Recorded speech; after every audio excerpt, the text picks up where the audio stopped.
My name is Dr. Laura Lee Johnson. I'm at the United States Food and Drug Administration, and tonight we're going to talk about a conceptual approach to survival analysis. So some people call this time to event analysis. I'll probably call it survival, but part of what we'll talk about tonight is that event may not just be death, it can be a lot of other things. I'm going to be honest with you. This lecture, of all the lectures that we go through, especially the statistical epidemiology ones, this one is probably the most difficult. And in fact, a lot of classes, if you're getting a master's degree or a Ph.D., and this was a topic covered, this would be towards the end of your coursework in a master's degree. It might be in the second or third year of a Ph.D. program. We're going to cover a lot in 90 minutes, so you may need to rewatch this video a few times for it to sink in. I don't want anybody to be worried or scared. What we cover tonight is not going to make or break you on the exam. The goal is that everybody, again, takes another step or two forward in trying to understand the ideas and the issues.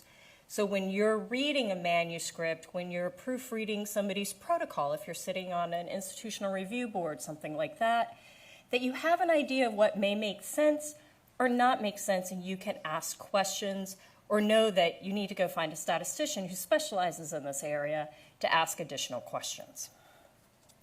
So again, the standard disclaimer.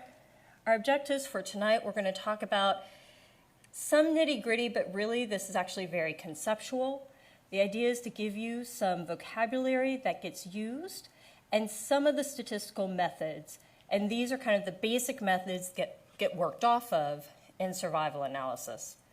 By the end of this evening, you should understand how to interpret a Kaplan-Meier graph and even what that means.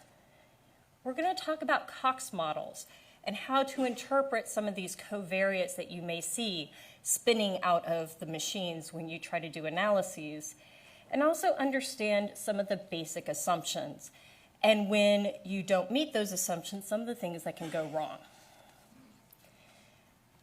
So I'm going to go back to one of the early examples that I gave, one of my first lectures, and talk about mother-infant HIV transmission. So this original example was worked up by Dennis Dixon at NIAID, who worked on a lot of different studies and sat on their data safety monitoring board.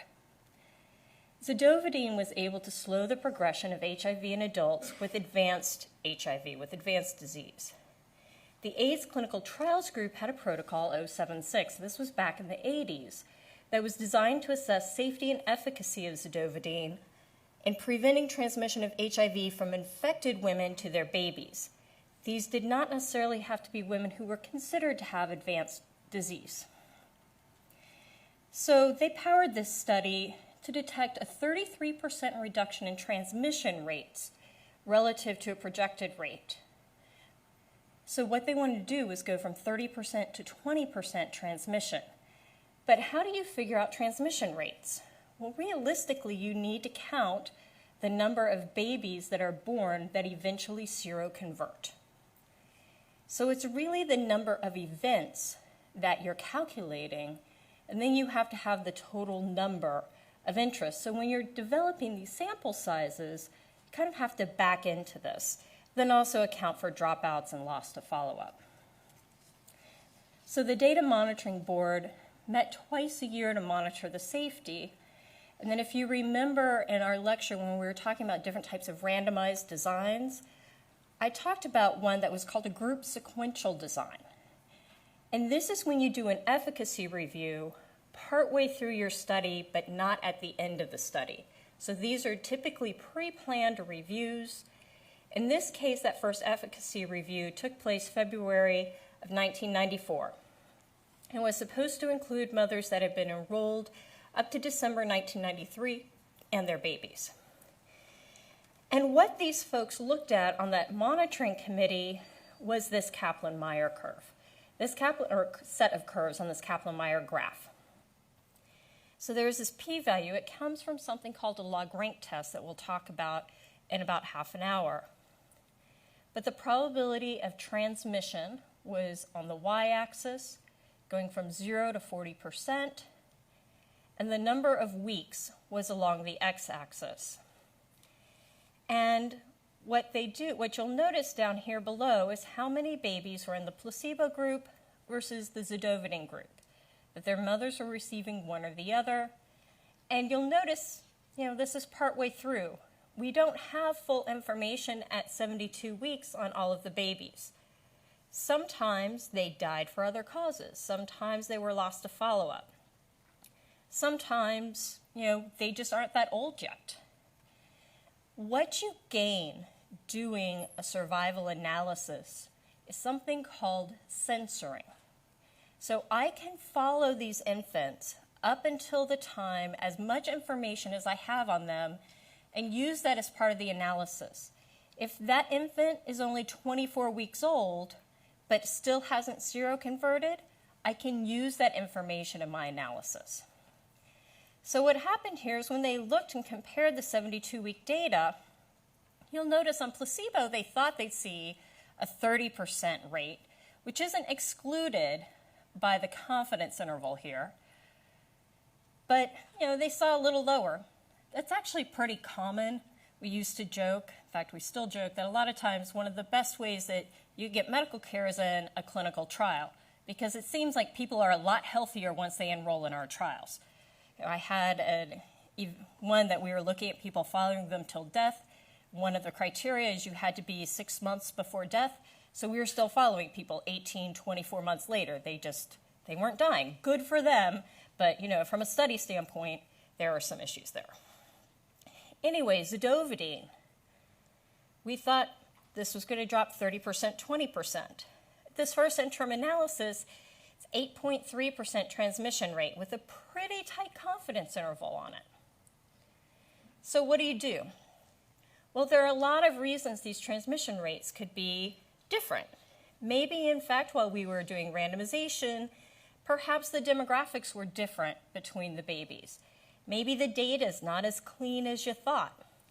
There are a lot of other issues that could be going on here, not all of which the simple Kaplan-Meier curves are going to be able to tell us. So in fact, what the DSMB did is they went back to the study team and said, please check all of these following items, get back in touch with us. So, this is my fun that I have two different things I have to flip here. So what are those curves telling us? What is the event? So when you have time to event analysis or survival analysis, your outcome variable is not a single value, really. You've got an event, in this case, mother-infant HIV transmission, which really is baby testing positive. And at that point in time, it was kind of hard with some of the assays, so you had to have an algorithm for figuring out what was really positive. Then, where is the time origin? Does it start at birth? Typically, we would see both of these at 0, and then they would build up. So everyone should be 0 transmissions at the beginning. That doesn't always happen. But again, there are ways to handle this that we'll discuss. So you have an event, you have a time origin, you have a time scale. Infants' lives, there are a lot of things that can kill infants. So we tend to measure that part in weeks. And then you have to define the time at which the event occurs. I'm not watching you and magically know the moment you seroconvert. I have a testing set up, and you're coming in at certain points in time. So sometimes you have things that are interval measured. Like I know that you weren't positive at 12 weeks, but you are positive at 24 weeks, so you seroconverted somewhere in there. Or it might be that I can do a more continuous measurement, like time of death, we pretty much know the exact date that you died. It depends on where you are, but usually. So what is that Kaplan-Meier curve doing? It is one way to estimate survival, or in this case, the transmission of HIV. It's nice, it's simple. You can compute these by hand. You literally can do this on a napkin. You can have stratification factors. In fact, that graph they basically stratified based on study arm, but I could have done it by boys and girls. Within a study arm, I could have had a lot of different curves on there. The problem is there's no sensible interpretation for competing risks. So what's a competing risk? I'll give you all a joke example later on. But a competing risk is basically, how do you not get transmission of HIV? Well, if your infant dies of a diarrheal infection, at 6 weeks, you don't know if they were going to seroconvert at 24 weeks. That's the idea of a competing risk. Because you have one event, you are no longer at risk for the other event because it just can't happen.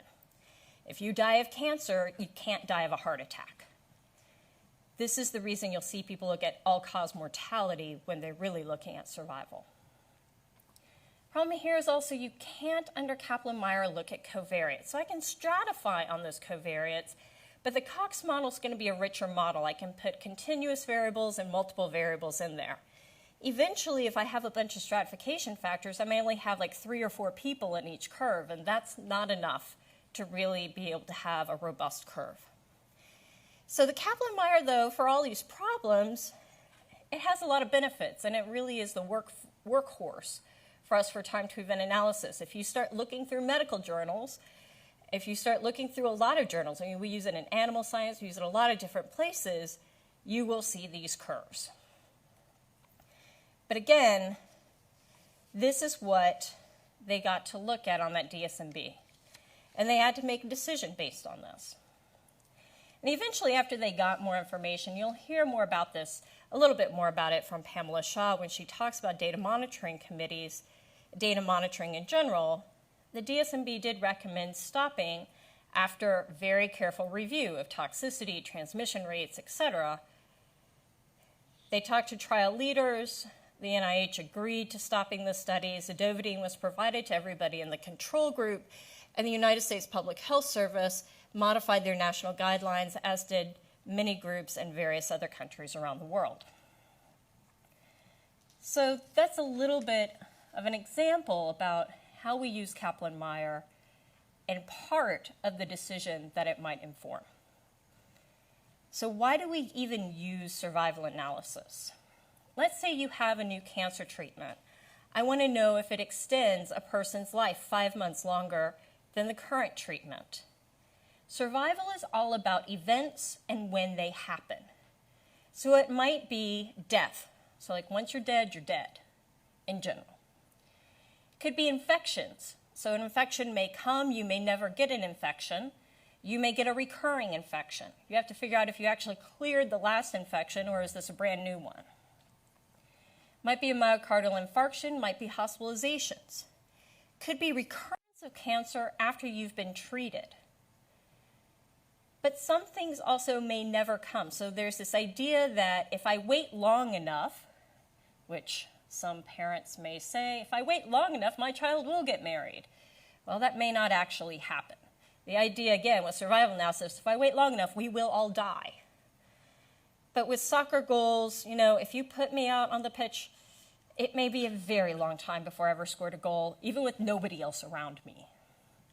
But a light bulb fails, computer crashes, we use this way outside of medicine. Engineering uses all of this work on a very regular basis. They call it failure analysis, actually. They call it a little bit different, but they have different names, same mechanisms. In fact, that Kaplan-Meier paper was originally a page and a half. And it was because you had people from 2 different disciplines, one of them, the engineering sciences, who wrote basically the same paper and submitted it to JASA, to the Journal of the American Statistical Association, and the editors said, work together, give us one paper, and we're not publishing both of these. But another place where this comes up is a balloon filling with air. When does it burst? Not in time, but measured by the milliliters of air. So sometimes in quality control, you're also using these types of measures. So what about hypertension? A lot of times I get asked, why don't you just do a logistic regression?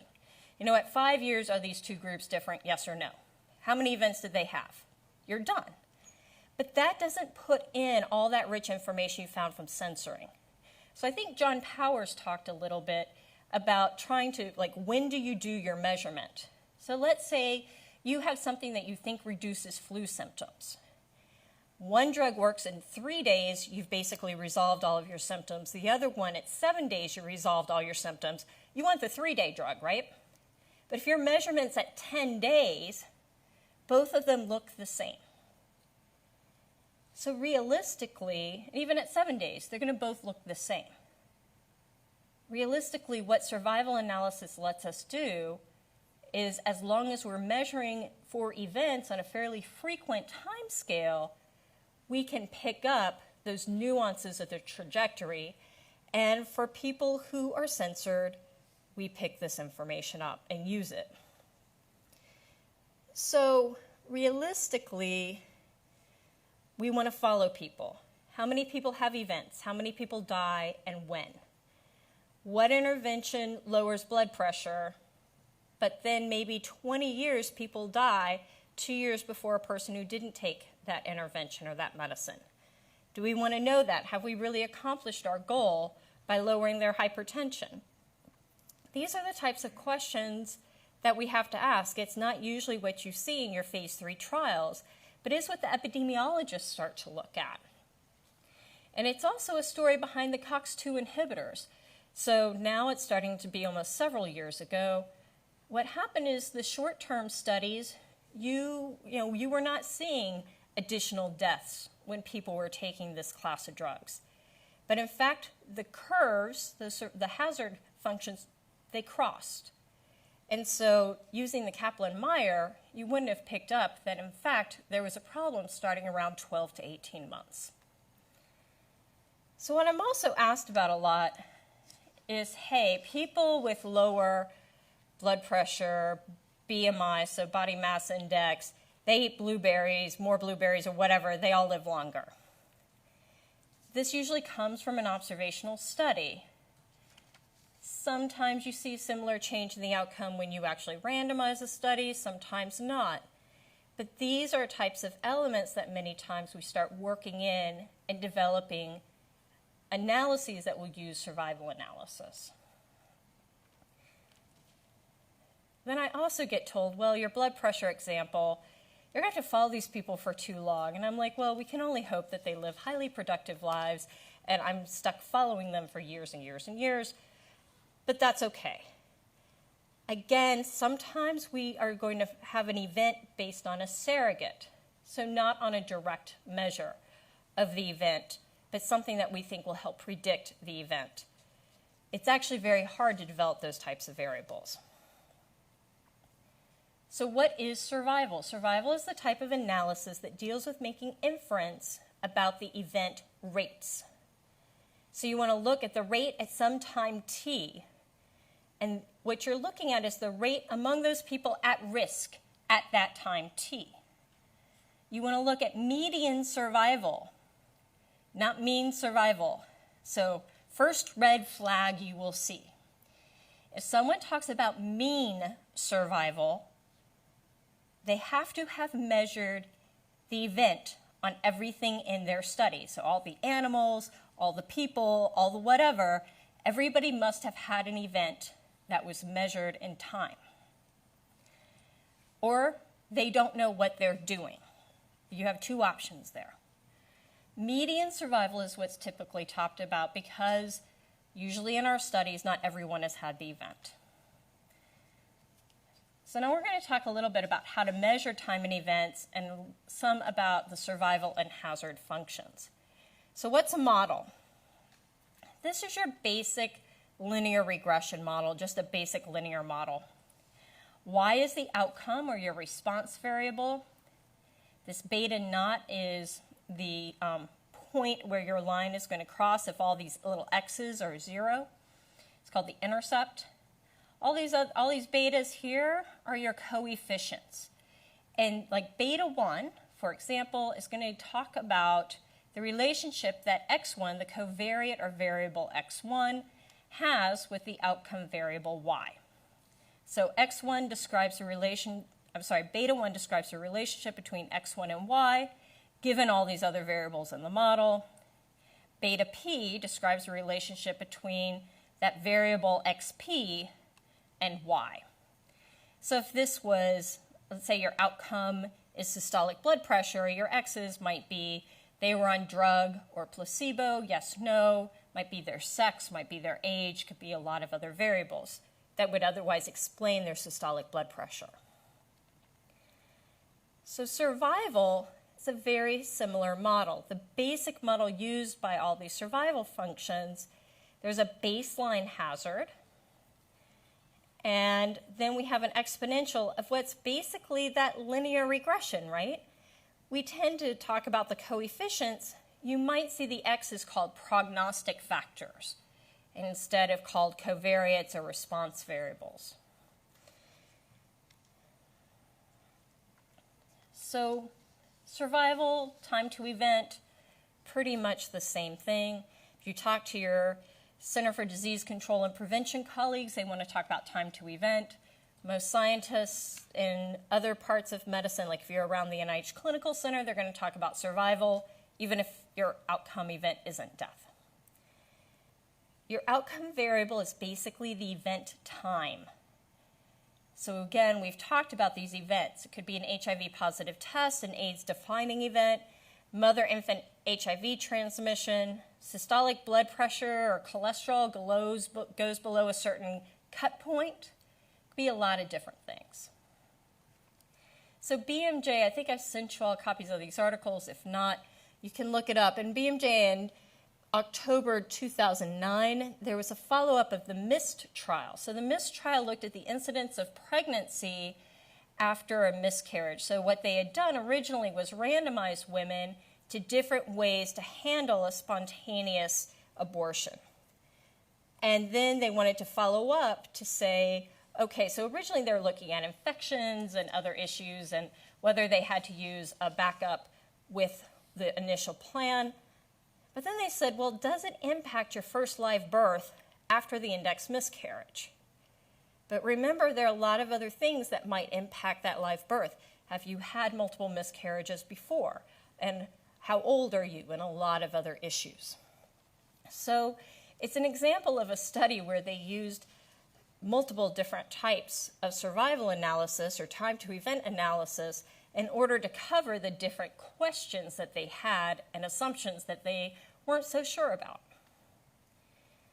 So what is our time notation? I talked about little t. So here, little t is this time axis. T equals 0 is your time origin. It's when I start looking for events. I've started the stopwatch.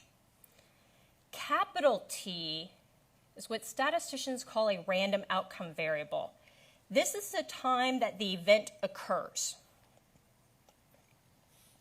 So this little t, lowercase t, baseline might be 0 months, and then I'm looking at 6, 12, 18, 24 months, and I want to do assessments then. I'm going to talk about survival at time little t, and I'm going to talk about the probability that that time of event, that capital T, is greater than or equal to my little time t. So what is the probability that my time to event is greater than or equal to 6 months, 12 months, 18 months, 24 months? So whenever you're trying to design a study and you're trying to develop and talk about this endpoint, remember that original example. You've got to define the event. And how are you going to figure out that the event has occurred? So you can't just say mother-infant transmission of HIV. Like, how do you actually define it? What is the time origin? No, sometimes if I have an oncology study, it's the time of surgical resection, or is it the time of diagnosis, or is it the time and the date that they started chemotherapy? What is the origin? When does the clock start ticking in this study? And what is the time scale? Is it in weeks? Is it in years? You know, if I'm talking about like long-term lifespan, I'm probably talking about years. If I'm talking about lung cancer, I'm talking about years. If I'm talking about flu, I don't probably even want to talk about weeks. I may want to talk about days or hours. So then what? You need to know the time the event occurs. You may or may not need to use covariates. So I had a study that, and we'll talk about it a little bit later, is a herpes study. Part of what we were looking at was time to when they had their next episode. But the question was, were we sure that they cleared the episode that we started with? So it's not only knowing the time the event occurred, but making sure it's actually a separate event when you could have repeated events.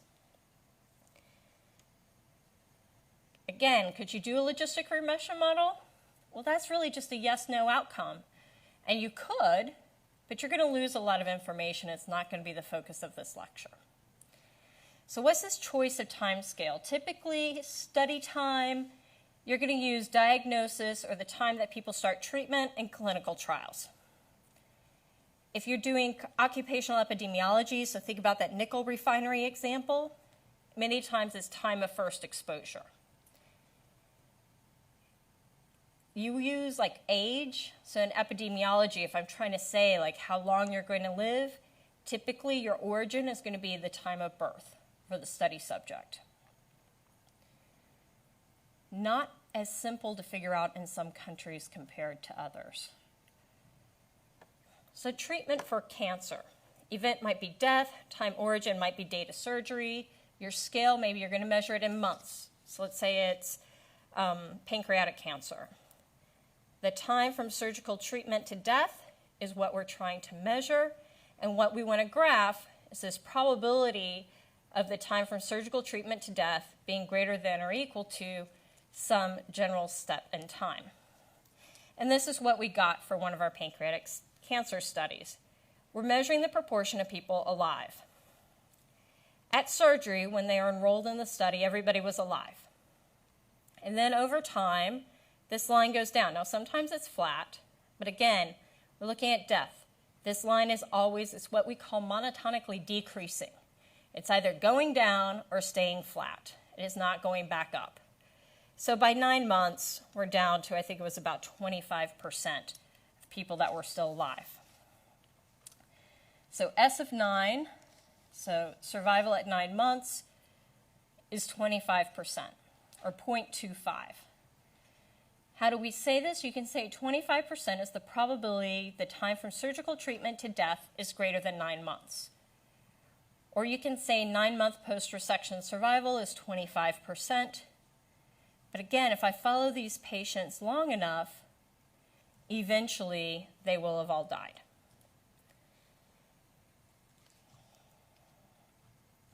So the survival function can be expressed a couple of different ways. It might be that I look at it the way that I had the picture, but sometimes we in fact have that curve going up instead of going down.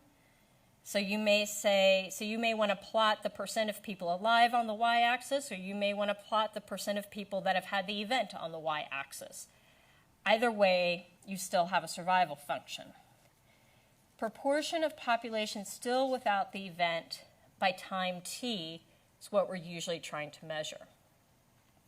Now I say this is in English, it's kind of, in words, but there are other ways that we express it, especially if we're trying to be nice and kind to the family.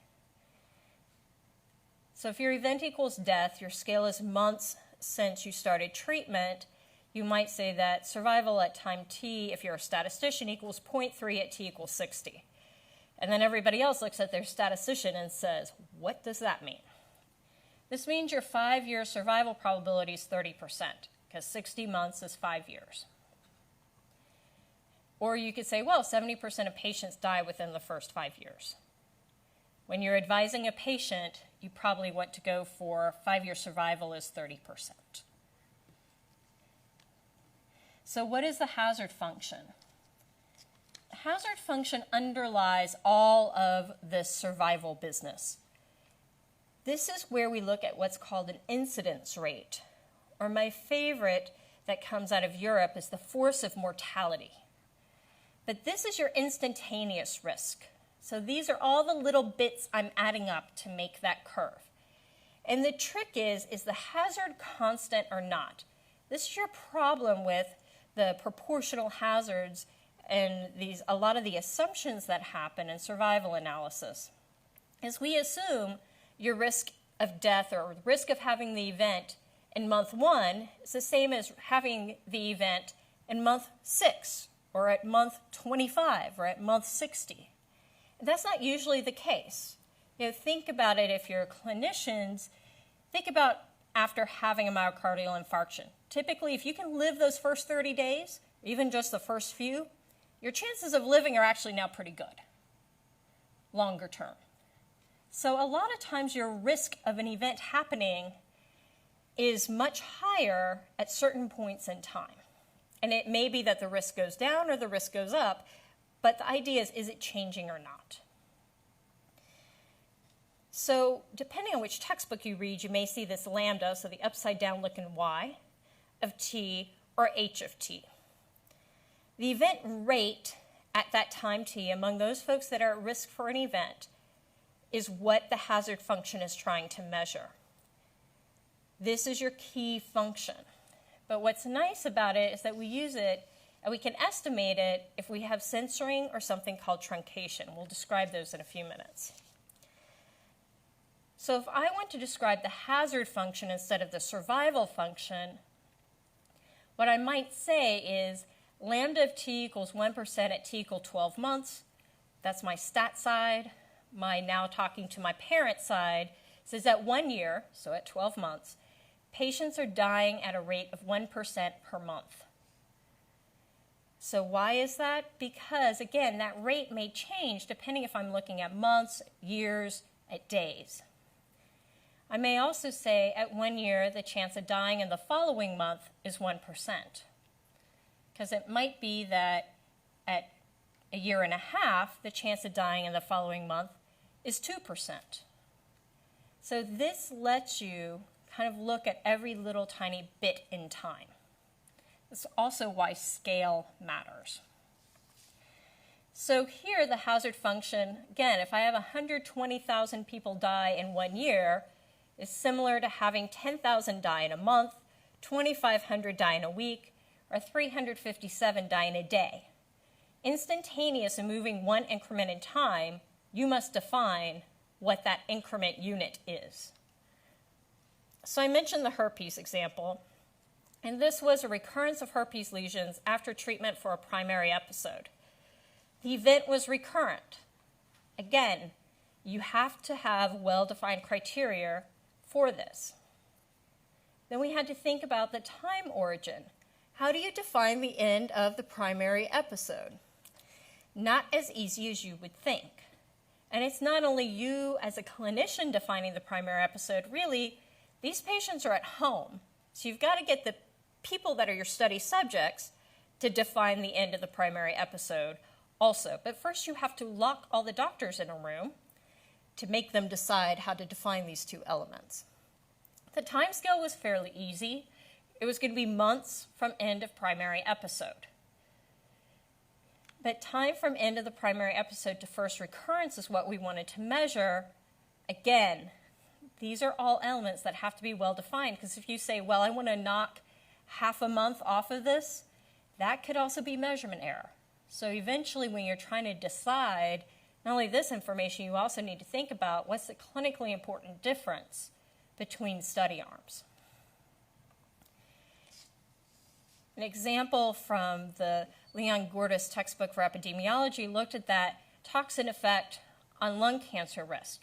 It was a famous study of occupational exposure at a nickel factory where they were looking back at their old records from the workplace records and then saying, okay, event was death from lung cancer. Origin, they estimated their first exposure time as the beginning of employment at the refinery. Well, since lung cancer takes decades to develop typically, that was okay. Like it might have been off by a little bit, but it was considered that was a reasonable way to define the origin. This scale was years since the first exposure, and time, they're measuring first employed to death from lung cancer. If you want to look at population mortality, you have the event as death, your time origin is the date of birth, the time scale, typically we measure in years. We're looking at population mortality, and what we're going to measure is your age at death. And again, my favorite example, courtesy of Margaret Pepe and some condoms, was the volume of air a balloon can tolerate. The event was the balloon bursting. What we were actually measuring kind of as quote-unquote time was the milliliter of air infused. So how many milliliters of air had gone in? It was in a special chamber, so we had a fairly good idea of how much air was in there. The origin was supposed to be 0 milliliters of air in the balloon. And again, What we're looking at is the milliliters of air in the balloon when it bursts. So what are some of the unique features to survival analysis? Some event is involved, whether it is marriage or balloons bursting or death or HIV transmission or seropositivity.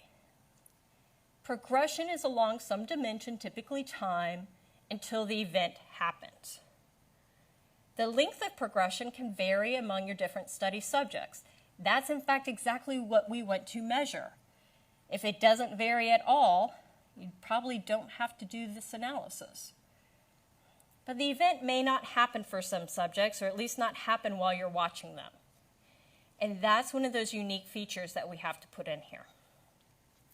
So sample size considerations. Again, since the event may not happen for everyone, we have to base our sample size on the number of events we expect to see. Work backwards to figure out the number of subjects. We talked about this a little bit in the sample size lecture also.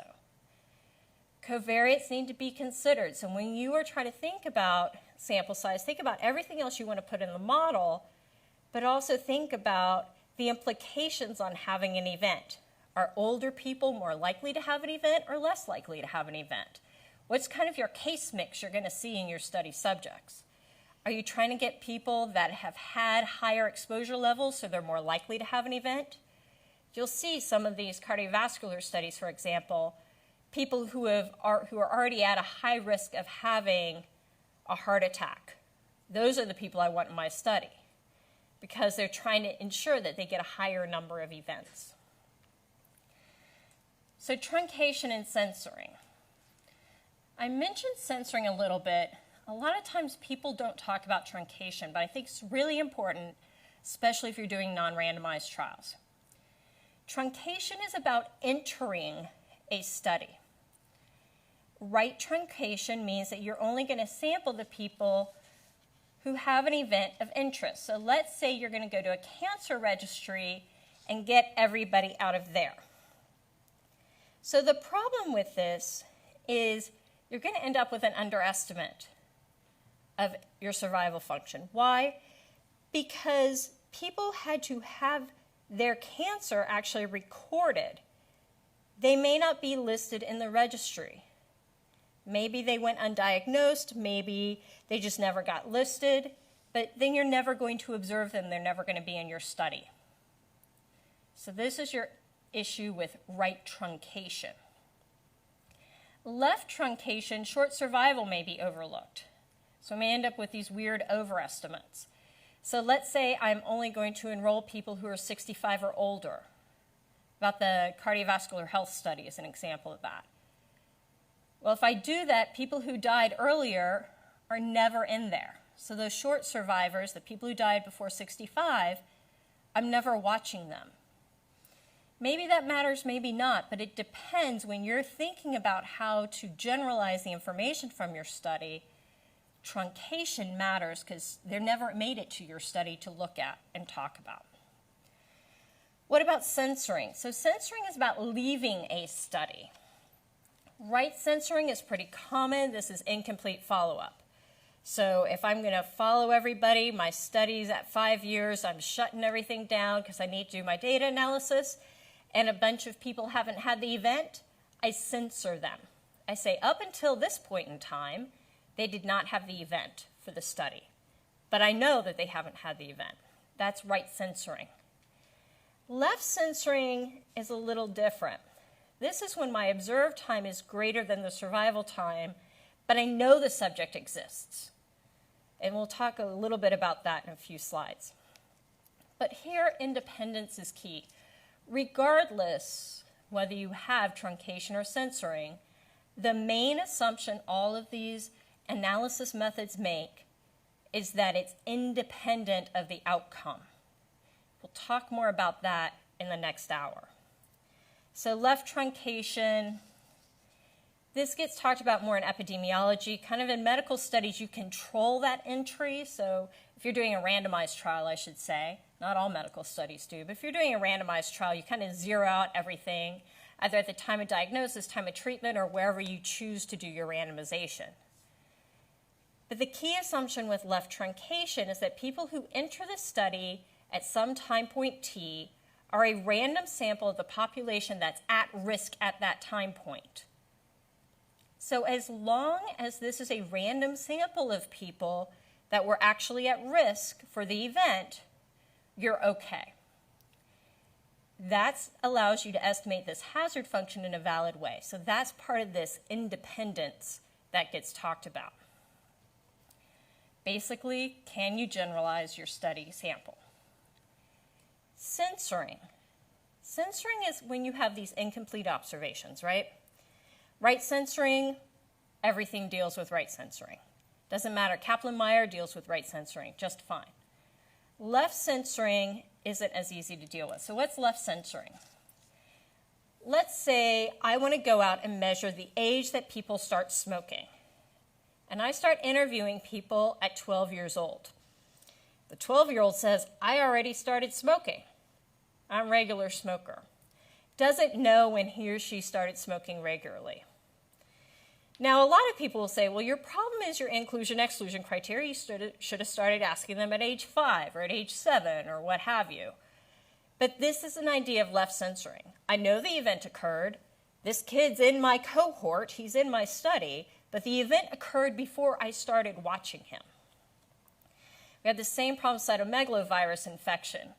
They were running a study of the incidence. They were bringing kids into the study. 2 subjects had already been infected by enrollment. So they go to enrollment. They find out they're already infected. So I know they had the event, but it was some time before they hit my study.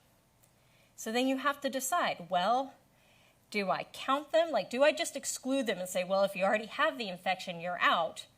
But what am I trying to measure? And by removing them or keeping them out of the study, does that keep me from having valid estimates of what I'm interested in?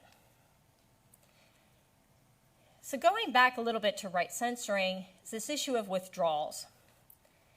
So for you to meet this independence assumption, withdrawing from the study has to be unrelated to subsequent risk of event. Accidental death, usually okay. But again, the reason we will record all these adverse events is that maybe you say, oh, well, this person fell in front of the bus. Well, if in fact your new therapy causes people to have problems with their balance and they are more likely to fall and have all these other issues, it may not be all that independent as you might think. So you want to get information.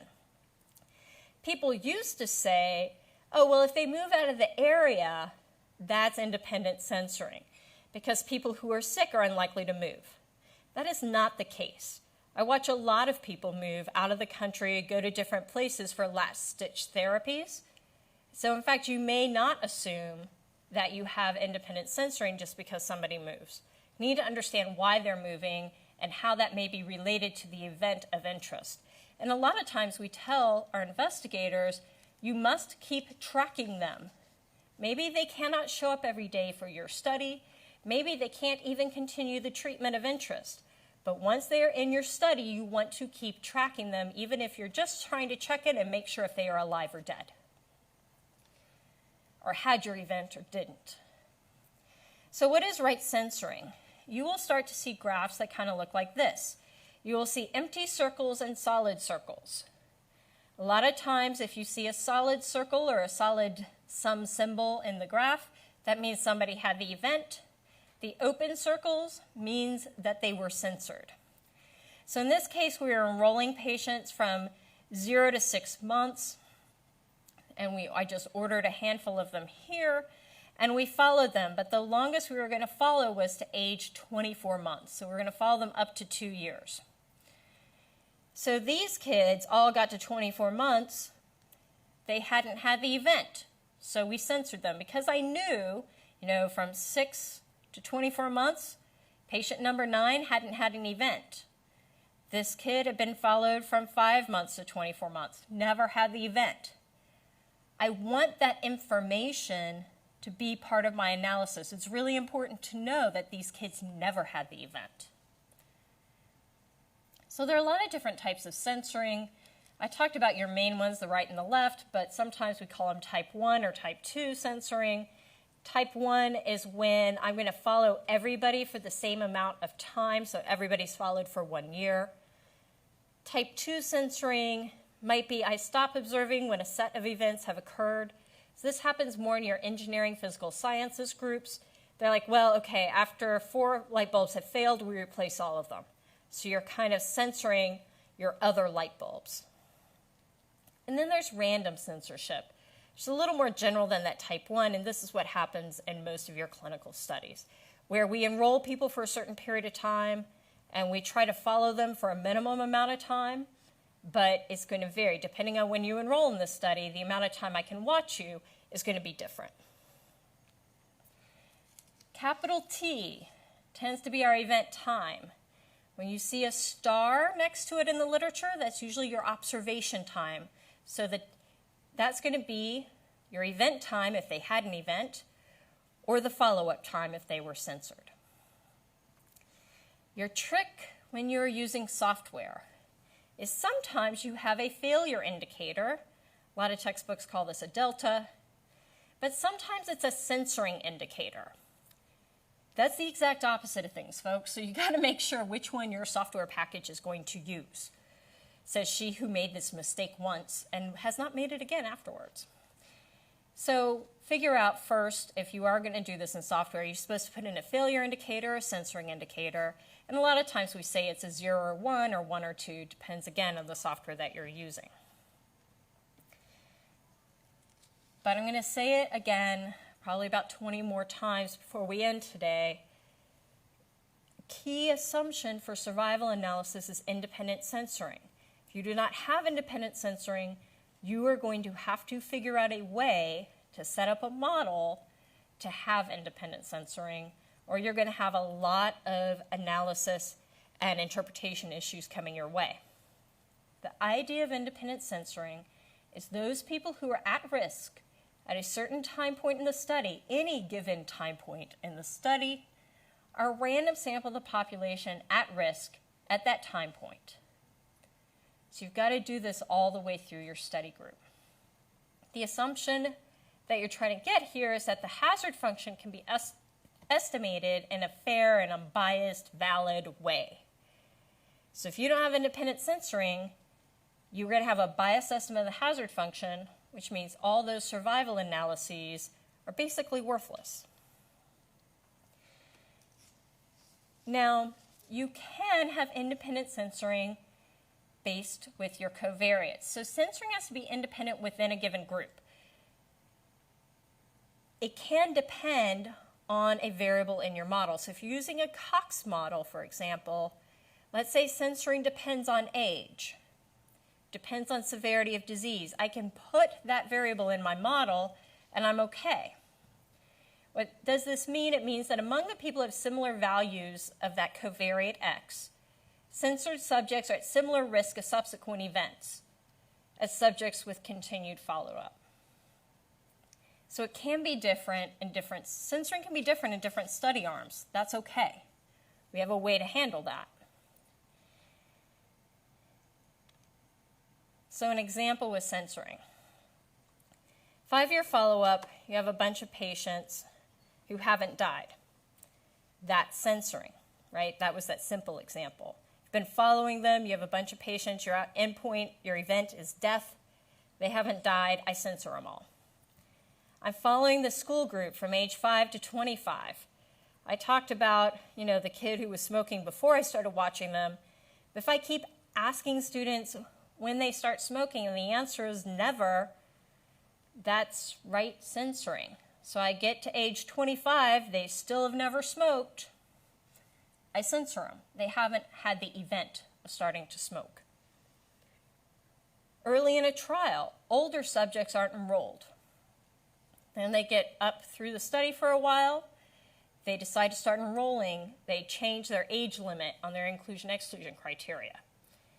You've got a problem because the amount of time that those people could be on the study is not as long as all of the other folks on the study.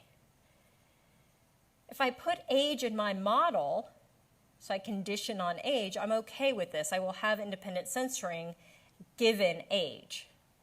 But if I don't condition on age, if I don't put age in the model, the estimates are going to be biased because the censoring is not independent. So all those risk sets at each of those little time points, they're not representative of the greater population. So the takeaway, you've got a lot of different clinical studies. Usually your time origin in these randomized trials is time of enrollment or when the treatment of some sort begins. The time axis is the time that people are on study, and right censoring is pretty common. In your non-randomized studies, time axis a lot of times is age, but it can be many other things. Right censoring is common, but so is left truncation. Bottom line is we got standard methods to deal with right censoring, left truncation. The key assumption is that people who are at risk at a time point are a random sample of the population of interest that's at risk at that time point. If you don't have that sample in your study, you have trouble or you've got to do fancier analysis methods. Survival analysis models are mostly for the hazard function. Again, it accommodates that incomplete observation of the time of the event. That's what we do with censoring. What's a typical intervention trial? I accrue people in the study for 2 years. I do my data analysis at year 3. They finish my study because they've died. They're alive at the end of the trial. They withdraw for non-study related reasons, sometimes called loss to follow-up. There could be a lot of other reasons. So let's say I'm not looking at death as all-cause mortality, but maybe it's death due to cancer, progression of disease. Well, if they die from something else, what do? That leads us to our next topic, which is competing risks. So in competing risks, you may have multiple causes of death or failure, right? So if my outcome is death, it's kind of all-encompassing. Overall survival in oncology, they call that OS sometimes. But when you have competing risk events, like I want to look at the time to cancer diagnosis or time to recurrence, if I die from myocardial infarction, that's a competing risk. I have no basis for believing the independence assumption. Why? Well, it could be that chemotherapeutic drug that they took that induced that myocardial infarction, and maybe it weakened the heart muscle, and therefore they were at more risk of this other event, and therefore I'm not going to see a cancer occurrence because they all died of heart attacks. So what am I supposed to say? So if I have a Kaplan-Meier curve, how do I describe my hazard? I would be describing the risk of cancer at time t when the risk of death from an MI or any other reason doesn't exist. Well, that's not meaningful. What I want to be able to say is the risk of cancer among those people are at risk of cancer at that time. So essentially, I'm going to kind of censor you in a way if you died from myocardial infarction, because if you died from a heart attack, you were not at risk of having cancer. So this is a fictitious example, and it's one that my friend Craig Borkoff, who's at the CDC, came up with when we were trying to teach one day. And Craig grew up near Lake Michigan. In several parts of the world, they do these things called polar bear plunges. I grew up where it is warm, so this drives me absolutely nuts. But this is where people, it might be on New Year's Day or something like that, they go running into cold water or running into water somewhere, and then they come out, right? It's supposed to raise money for things, but a lot of people, they do this. So all of these numbers are made up to make an example, because it's much easier than dealing with smoking and other examples. So polar bear plunge, annual, you've got this group of people, and they start doing the polar bear plunge together every year. 3% of them die from taking that dip on the 1st of January in Lake Michigan, where it is bitterly cold in January, by the way. 2% of males die from other causes than the polar bear plunge on an annual death rate. 1% of females die from all other causes. So these are annual death rates. I've followed this group of people for 10 years. And what I notice is 25% of the women have died from taking a dip in Lake Michigan, doing their polar bear plunge on the 1st of the year, and 24% of the men have died from taking a dip in Lake Michigan. So what are the headlines? Polar bear plunge kills women. Not that it kills men, but it's killing women. You see all these sensational headlines, right? I know it's only a 1% difference, but still. You can see this happening, right? Well, why does it happen? Because over a decade, 33.5% of women died from all other causes, and 40% of the men died from all other causes. Quite simply, there are more women to be harmed by the polar bear plunge than the men, because over time, that male-female ratio has changed. So when you have more women to harm, you start getting these weird-looking numbers. People are always going to die of something, which means they cannot die of something else. So if your event is being really particular about something, you need to think about what else is going to preclude that event from happening. So, heart disease and smoking status, similar type of story. Bottom line is, to make inference about this observed hazard rate, this event rate among subjects under observation at each time, you've got to figure out a way to interpret that event rate as if censoring was independent. So, what are some of our models? We talked a little bit already about the Kaplan-Meier. Remember, it's our workhorse, right? I said you could do it on a napkin, and I meant it. So how do you compute a Kaplan-Meier? And I promised myself I was going to fix this bracket. Every time I give this lecture, I notice it, and I always miss it when I'm updating my slides. Anyway, Kaplan-Meier is basic multiplication and subtraction, folks. We're going to multiply together a series of conditional probabilities. So at time 0, remember, nobody's had our event yet. So let's say we have 20 people at risk of the event that we're following. No events. My estimated survival at t equals 0 is 1. At t equal 5, 20 people were at risk. Say 2 of them had an event. 1 minus 2 divided by 20. So 1 minus the number of events divided by the number of people at risk. I'm going to multiply that by my previous survival estimate, and I come up with 0.9. So at 6 months, let's say, time equals 6, I have 18 people at risk. No new events. What does that mean? So if I do 1 minus 0 divided by 18, so I've dropped those 2 people who had events out of my risk set now, times my survival of 0.9, I'm still holding flat at 0.9. Now let's go to 10 months. Let's go to time equal 10. I have 15 people at risk. What happened? 3 of them were censored between month 6 and month 10. That's what happened. My risk set has gotten smaller. So those 3 people contributed data up until the time that they left the study.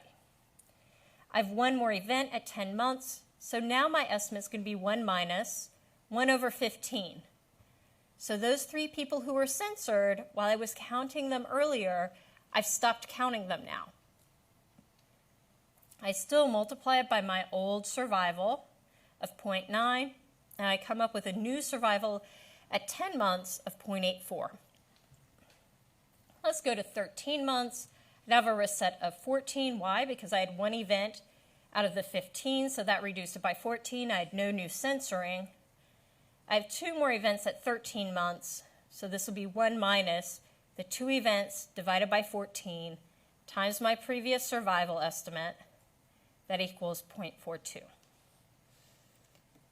So everybody can do this. You may not have known that you could do this after like the 3rd or 4th grade, but you, in fact, could have calculated Kaplan-Meier curve at a very young age.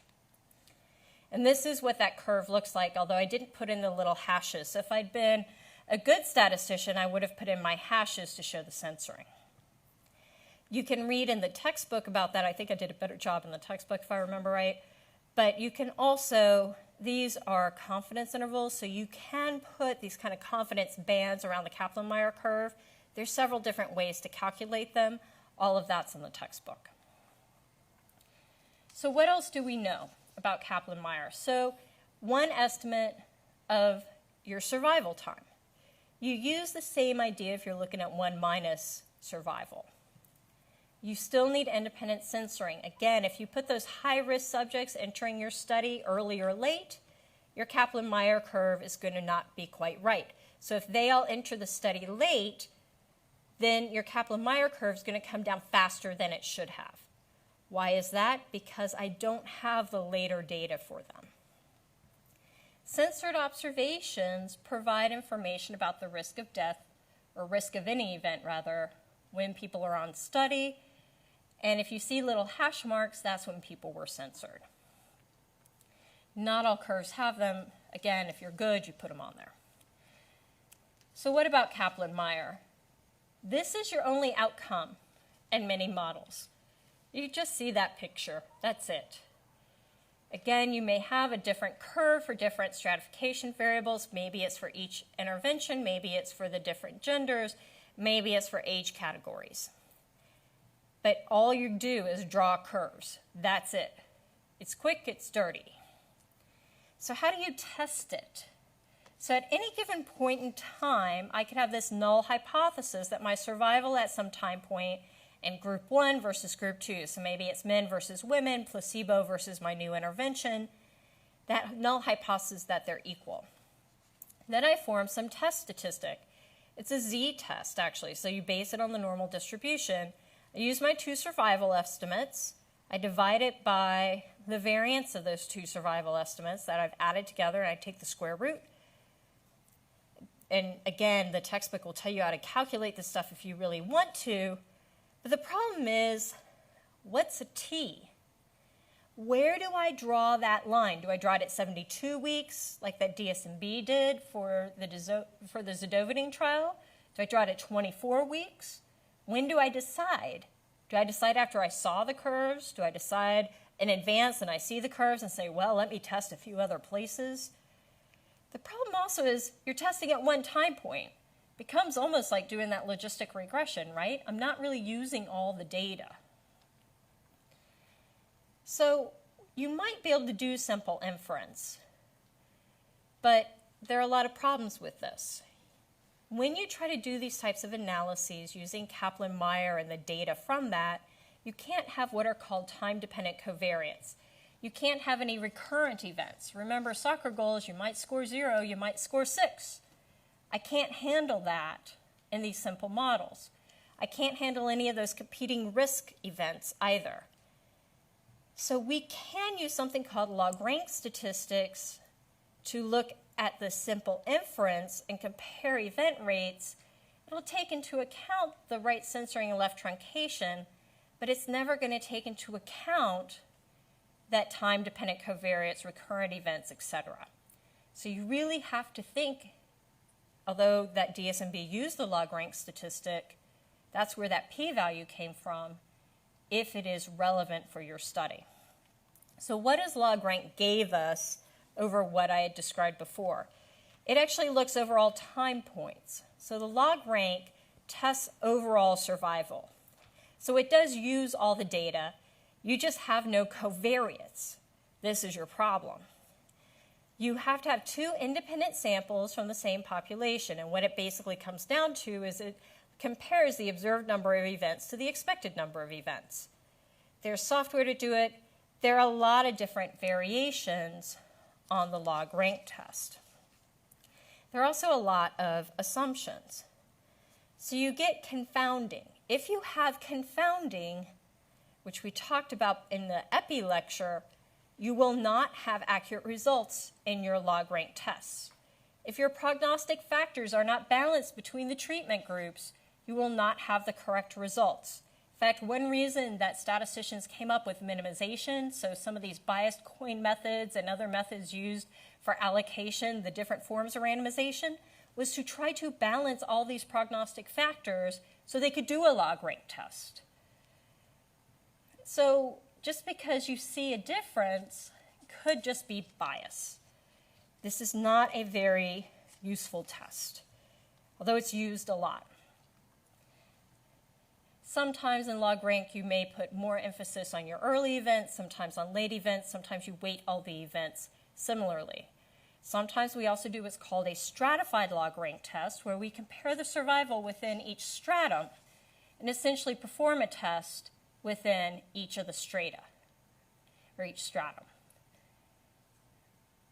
But fine, maybe I've stratified on all my prognostic factors, but what if that prognostic factor is continuous?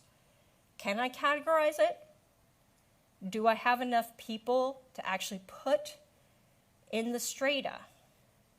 I'm going to lose power when I do this stratification because now I'm performing a bunch of tests with much smaller sample sizes in each of them. And again, what I think is lost a lot of times with log rank is all you get is a p-value. There's no estimate of the difference. There's no discussion that you don't understand how things relate. You do a log rank test, you get a p-value. That's all you get. So you have a Kaplan-Meier picture and a p-value. And that's what you get from simple analysis. No joke, it may be enough. In a lot of randomized studies, it's reasonable.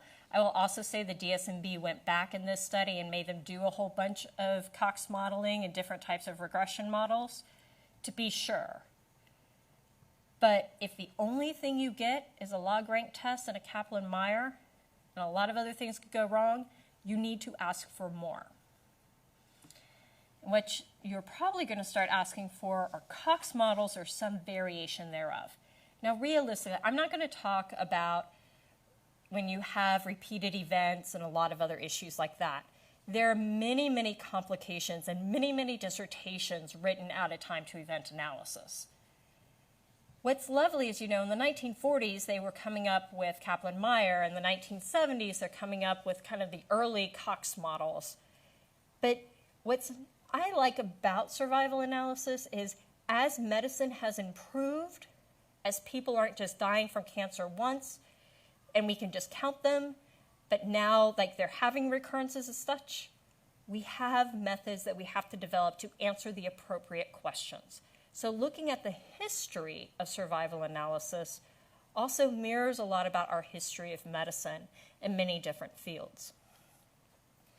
So we'll start with proportional hazards. So this is kind of your basic Cox model, but do not ever forget you must test the proportionality assumption. So in proportional hazards, we have this basic model I showed earlier in the lecture. You have a baseline hazard, a bunch of regression coefficients, and what we call prognostic factors. If beta equals 0, so one of these coefficients equals 0, that translates to what's a hazard ratio of 1.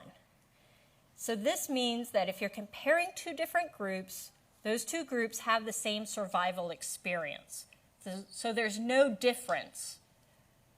So based like age is not related to the hazard, or whether they were on drug or placebo is not related to the hazard, etc. Then we have the exponential of those coefficients.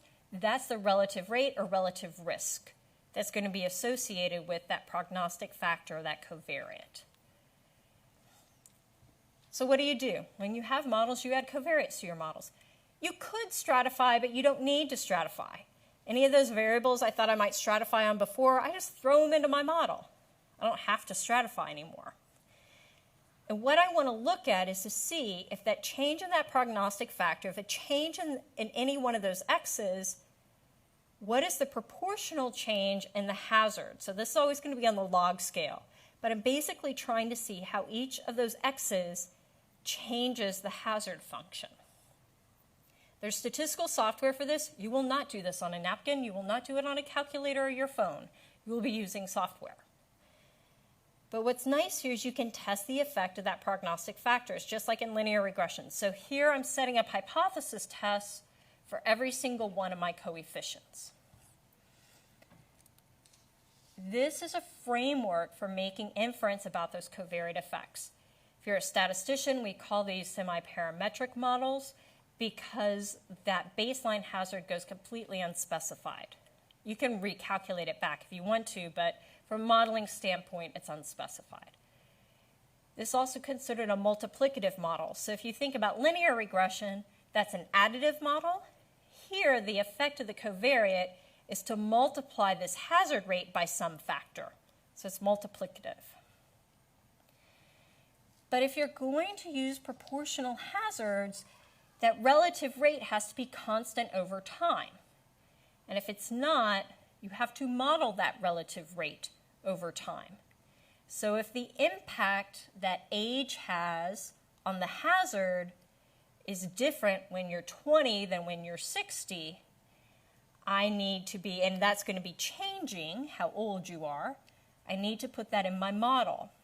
If the impact of taking a COX-2 inhibitor on having a cardiovascular event is different after taking that COX-2 inhibitor for 2 months versus 18 or 24 months, I need to work that time element that you've been taking the COX-2 inhibitor into my model. What's nice is that your general Cox model allows time-dependent covariates and stratification factors. I don't have to just measure your weight at baseline. I can put in your weight at a lot of different times.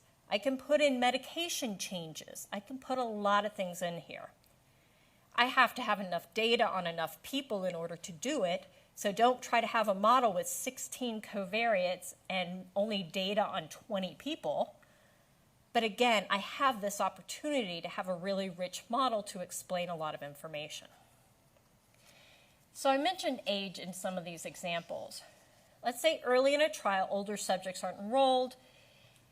If age is not in the Kaplan-Meier, so if I'm not going to stratify on age, then my Kaplan-Meier estimates are biased because the censoring isn't independent. It's dependent on age, because all those older folks are going to get censored earlier than the younger folks. They just don't have enough time on study. If I put age in the Cox model, I've conditioned on age, I have my independent censoring, everything's okay. So one of y'all was really smart one year and came up to me afterwards and said, well, if I just follow everybody for 1 year, am I okay? And I'm like, well, not necessarily, because your study may not be proportional by age to the population risk set. And then they said, well, why can't I just oversample the older people later in the study to make the final study more correctly proportional? I'm like, well, you could do that, but isn't it just easier to put age in your model? I'm like, you can always try to backfill stuff, and sometimes if we don't have enough people to make a generalization, we do that. We oversample from groups all the time. But there are times to try to figure out what is the easier path forward to actually answer the relevant question. I typically say, modeling cannot save you from everything, but it can sometimes help you with a lot of things. So what about testing for these proportional hazards? What I want to do is have one model that doesn't have kind of extra time elements in it. And so my covariates here are age and drug. Then I'm going to have a second model where I have age and drug. Then I'm going to multiply and I'm going to look at a beta, at a coefficient. When I have age times the natural log of time, then another coefficient with drug times the natural log of time. So I'm trying to see if the impact of age on the hazard function changes over time. We use the natural log of time because of how the model is set up. There are a couple of different tests. You can look at the p-values just associated with these betas that are with the times. That's called a Wald test. Or you could do what's called a partial likelihood ratio test, where I literally am going to compare the whole model. I'm going to go through those two examples. You can also do something called looking at Schoenfeld residual plots. There's discussion of that in various textbooks. I'm not going to talk about it here, but there's a lot of information online if you really need to start looking at it. So here, my basic model in this case, I have drug and age, I've got my the coefficients, standard error, p-value, 95% confidence interval. Then when I put in my two elements with the natural log of time, in this model, those p-values for those coefficients They were really big. They were nowhere near 0.05 or 0.1. So according to the Wald test, this is not, according to the Wald test, it would assume I have proportional hazards. I shouldn't reject having it. Then I did a partial likelihood ratio test comparing the two models. It has 2 degrees of freedom because I put in 2 interaction terms, and the p-value is 0.94. So according to both of these, I probably can assume proportional hazards. It's probably okay. In this next case, we couldn't assume proportional hazards, and so I'll say first, like with the partial likelihood ratio test, at a p-value of 0.003. So I knew I didn't have proportional hazards. Then we wanted to dig a little bit deeper and figure out, well, where is the problem? And it turns out the hazard related to the drug was changing over time. So age was not the issue, but if you look at these p-values, the p-value that's strikingly significant in the Wald test is the drug-time interaction. So that means the impact of the drug and how it's impacting your event rates is changing over time.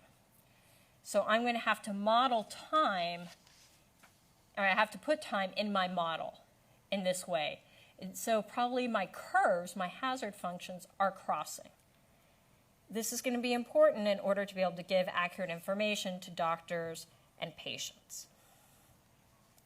What about those time-dependent survival curves? Well, sometimes when you're looking at these analyses, people have failed to account for a change in the exposure or treatment over time. A lot of times they assume that there's no change over time. So think about antiretroviral therapies. People are going on and off drugs all the time. Or maybe they don't necessarily go off, on a daily basis. But in fact, it will be changing. If you're following people 5, 10, 20 years, their drugs will change. You want to account for that in your time to event analyses. Stanford heart transplant study was a famous study. A lot of different groups used this data because it was end-stage heart disease. This is at the beginning of transplant in the United States. People weren't responding to other therapies. They're seeking a transplant. Well, there are a lot of reasons you may or may not get a transplant. And what they didn't take into account early in their analyses was the time to transplant, not just the time to death. You really had to break it up into 2 different stages as you evaluated the data. So what's our take-home message here? Our take-home is that you've got to choose the right method and test. Kaplan-Meier is simple, the log-rank tests are useful, but they're potentially misleading. Cox proportional hazards is really, I think, our modern workhorse, modern as in 40, 50 years old, but modern nonetheless. But you've got to check if things are proportional. A lot of people still misuse this because they assume proportional hazards, and they don't check that. So you may need to consider the more general Cox models. Time really matters. How you measure time and when you are measuring is super important in these models. Any changes in protocol, especially for inclusion-exclusion criteria and how you're doing recruiting, this really matters for this. You must take it into account in the analyses. If you fail to do so, you can have a large amount of misinterpretation of your models. So I'm going to go through an example, and then we'll have a few conclusions. So this is an example, and there's several different papers from 1981 in The Lancet, a couple of different papers in 85, and then a Cochrane review in 2009 that go through kind of the series and history of this treatment. So the group that was doing the study wanted to look at a prospective cohort and randomized clinical studies evaluating survival of patients with liver cirrhosis. They wanted to look at this new treatment against placebo, and there were a lot of conflicting reports. One study appeared to report a 2-year survival probability of 0.88 that had been calculated with a Kaplan-Meier. So what's our trial information here? Data was collected at randomization. We have lots of information on staging and all this other stuff. We also have presence and absence of ascites. This is a pretty good indicator of their severity of liver cirrhosis. We also had a measure of prothrombin time in seconds minus 10. So basically, if you had a prothrombin time of 10, what it got registered for as a covariate was a 0. So this is the model that they created when they used Cox regression instead of Kaplan-Meier.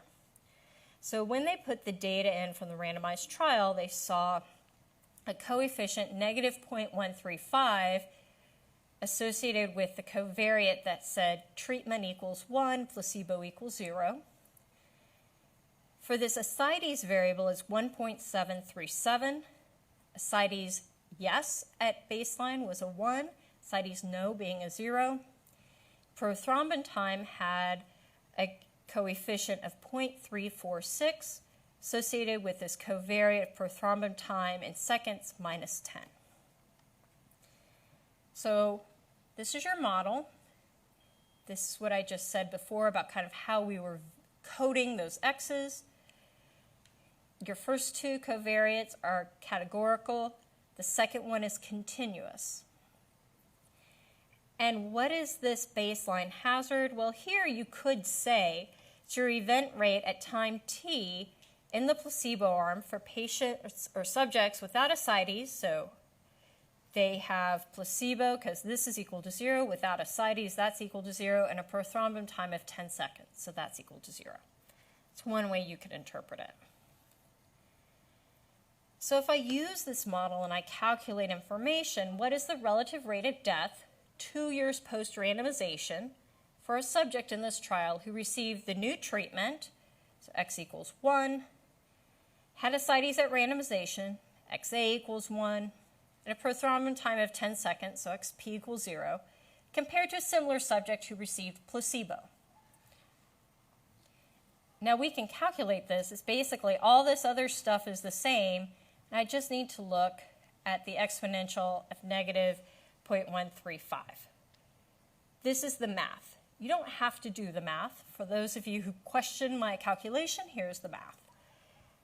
But the idea here is that once I have this model, you know, sometimes you'll get those apps and you like plug in your patient's information and then like wham, it tells you all this hazard rates and relative risks and all this stuff.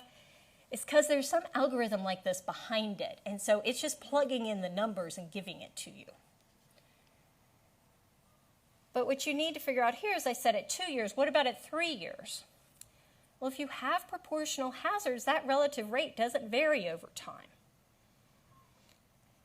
At the years that were all previously described, that relative risk, it's always the same.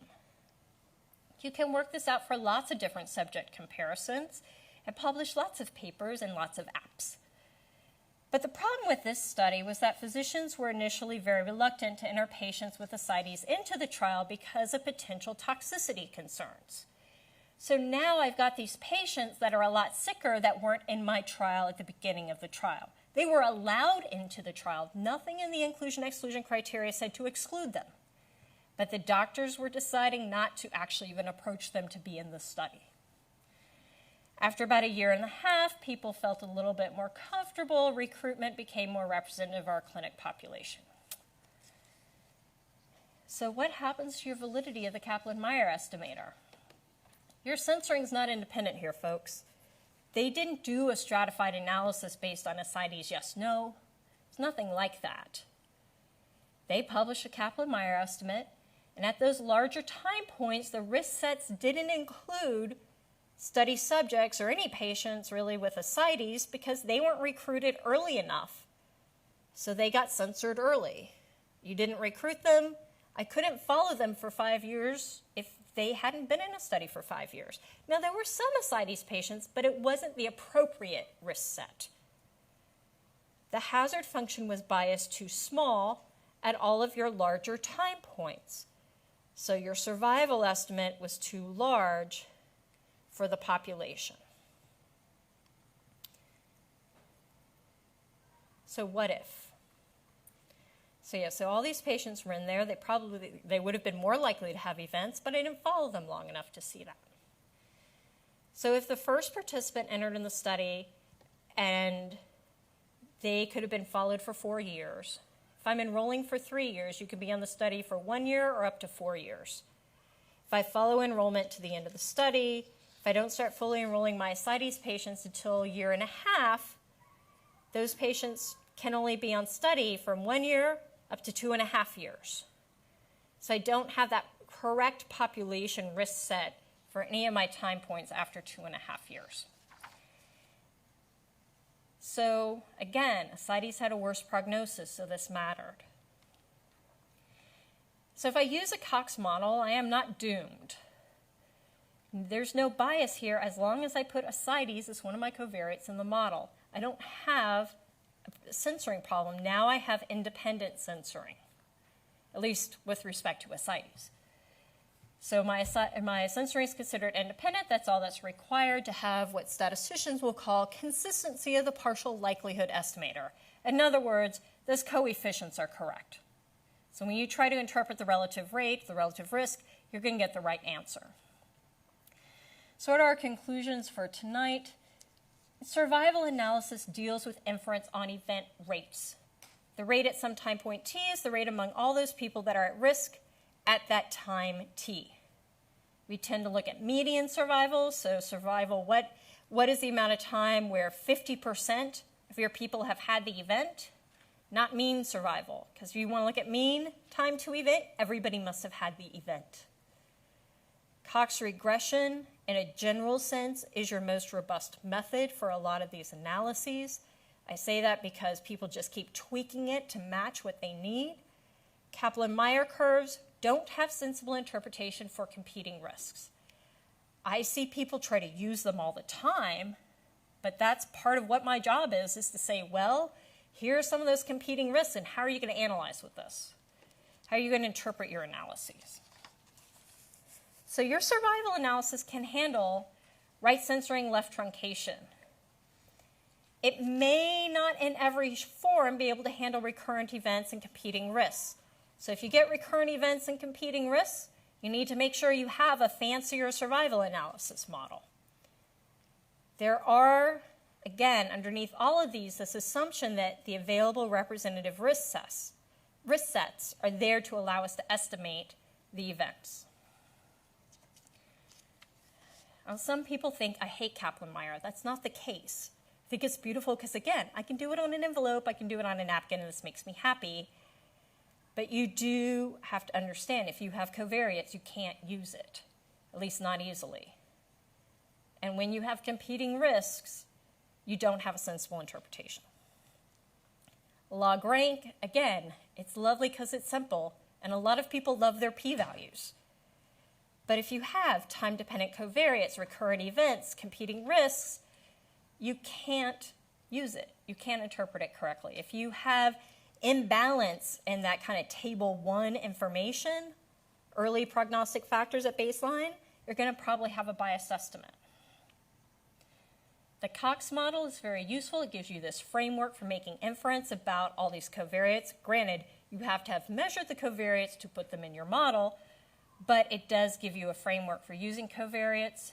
It's semi-parametric and multiplicative, but we can explain this and interpret it. Problem with Cox is that it is hard to test the assumptions, but it is doable for many of them. You have to figure out, though, do I have proportional hazards? Do I not? So just because you can put covariates in the model, again, you have to make sure you have the right covariates in the model. People move in and out of our research studies. Truncation and censoring are really important. Truncation are those people entering the study. Did you get the right people in the study? Censoring is as people are leaving the study or having the event or not having the event while you're watching them. But above all, remember that analysis follows the design. You will have clinical questions, and hypotheses come from those questions. We have to design the studies to answer and test those hypotheses. We gather the samples to make sure that along that design that you're going to have the data for the analyses to draw your conclusions. So if a certain analysis doesn't help you answer that question, it doesn't allow you to test the hypothesis that's appropriate, doesn't match your protocol, you need a different analysis. So if you have any questions, please post them to the board. I think from the date of the original lecture, those boards are open for roughly about 2 weeks. Fill out your course evaluations. We actually do use those quite a bit in trying to decide and make changes in the class each year. If you have examples for me to add to the lecture, because a lot of these examples came from previous classmates of yours. Please send them in. And also make sure that you send your questions, especially those of y'all who are watching these online, to the appropriate board, because I can only see my lectures, for example.